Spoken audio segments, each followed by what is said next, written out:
আমাকে যে বের করা হয়েছিল, আমাকে ডিসচার্জ লেটারটা দেওয়া হয়েছিল হচ্ছে 21 তারিখে, অক্টোবর 21 তারিখে। তো তখন আমরা একটা ডিসিপ্লিন বাহিনীতে একটা বছর ট্রেনিং করি। তো আমরা অবশ্যই কোনো রকম কোনো মানে আবেদন না করে অবশ্যই আমরা রাস্তায় অবশ্যই নামিনি। আমাদের একটা যথাযথ প্রমাণ আছে। আমি নিজে আইজিপি মহোদয় বরাবর যেদিন আমাদের আবেদনপত্র জমা দেওয়া হয়েছিল, আমি নিজে সেখানে উপস্থিত ছিলাম পুলিশ হেডকোয়ার্টারের সামনে। 29/10/2024 সালে 2024-এ মাননীয় ইন্সপেক্টর জেনারেল অফ পুলিশ বরাবর আমাদের আবেদনপত্র দেওয়া হয়েছে। প্রত্যেকটা ইন্ডিভিজুয়ালভাবে আবেদনপত্র দেওয়া হয়েছে, যেটার রিসিপ্ট কপিটা আমার কাছে আছে। এবং হচ্ছে 30/10 তারিখে 30শে অক্টোবর মাননীয় স্বরাষ্ট্র উপদেষ্টা বরাবর একটি স্মারকলিপি দেওয়া হয়েছে, যেটা রিসিপ্ট কপি আমাদের কাছে আছে। তো ওনার কাছে কেন এইটা পৌঁছায় নাই আমি তো সেটা বুঝতে পারতেছি না, অথবা ওনার কাছে পৌঁছানোর পরে উনি এই ধরনের কেন মন্তব্য করছেন এ বিষয়ে আসলে আমার জানা নেই। উনি কি আমাদের ব্যাপারে আসলে উদাসীন?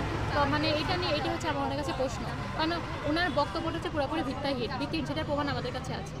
স্যার বলেছেন যে আমরা সচিবালয়ের সামনে এসে বিশৃঙ্খলা করছি, তারপর আমরা শৃঙ্খলা ভঙ্গের অভিযোগে বের হয়ে এসেছি, যেটা তিনি বলেছেন। কারো কাছে কোনো আমরা আবেদন করিনি, আইজিপি বরাবর কোনো আবেদন করিনি।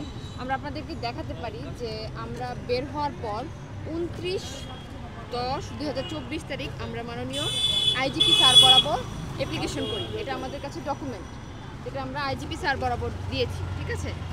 আর এরপরেও আমরা আইজিপি স্যারের সাথে দেখা করার জন্য আমরা হেডকোয়ার্টার্সের সামনে গিয়েছিলাম, আমাদের কয়েকজন গিয়েছিল, কিন্তু স্যার দেখা করেননি। আর 30/10/2024 তারিখ আমরা হচ্ছে স্বরাষ্ট্র উপদেষ্টা বরাবর আমরা অ্যাপ্লিকেশন করেছি। স্যার যেটা বলেছেন সেটা হয়তো বা স্যারের কাছে হয়তো বা তথ্যটা পৌঁছায়নি, বা স্যার জানেন না এরকম কিছু হবেন, কিন্তু আমরা স্যার বরাবর একটা অ্যাপ্লিকেশন দিয়েছি, স্বরাষ্ট্র সচিব বরাবরও দিয়ে আমরা হচ্ছে রিসিপ্ট কপিগুলো আমাদের কাছে আছে, আমরা লিখে দিয়েছি।